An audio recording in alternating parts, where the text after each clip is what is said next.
Magandang hapon po sa lahat. Welcome po kayo sa ating gawain. Dito na po tayo sa mga awit 37:7. Akin pong babasahin. Sa harap ni Yahweh ay pumanatag ka, maging matyagang maghintay sa Kanya. Huwag mong kainggitan ang guminhawa sa likong paraan, umunlad man sila. Purihin nawa ang Diyos sa pagbasa ng kanyang salita, tayo manalangin.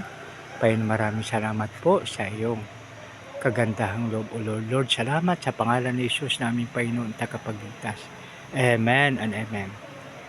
Sa harap ni Yahweh ay pumanatag ka, maging matyagang maghintay sa Kanya.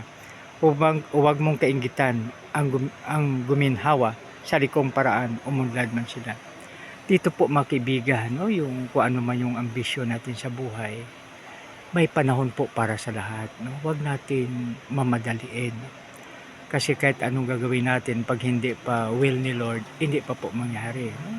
So, hintayin natin yung God's time, hintayin natin yung proper time upang makamit natin ang ating inaasam-asam, no? Pero tandaan natin, God is watching us from a distance. So, ibig sabihin man na ma-reach natin yung ating ambition, subalit sa matuwid at magandang paraan, no? Na yung ating isa sa mga basis natin ay love God with all your hearts, with your mind, with your strength, and with your soul, and love your neighbors as thyself. So ibig sabihin po yan na gamitan natin ng love, taniman natin sila ng love, no? Na wala tayong agrabyadong tao, wala tayong inaapakan,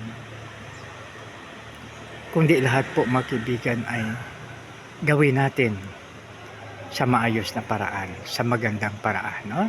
So, 'di ba, pag maganda, wala tayong inaapakan, wala tayong kung ano man ginagawa natin na masasaktan, kundi gawin natin yung pinaka the best na lahat tayo ay mag-smile. 'Di ba, napakaganda pag ganun po. Isang magandang hapon sa lahat. Salamat sa iyong panahon. So, tayo na po ay manalangin. Maraming salamat sa iyong salita. Lord, tulungan mo po kami na ito ay aming ma-share sa aming kapwa. O Lord, sa pangalan ni Jesus na aming Panginoon tagapagligtas. Amen and amen.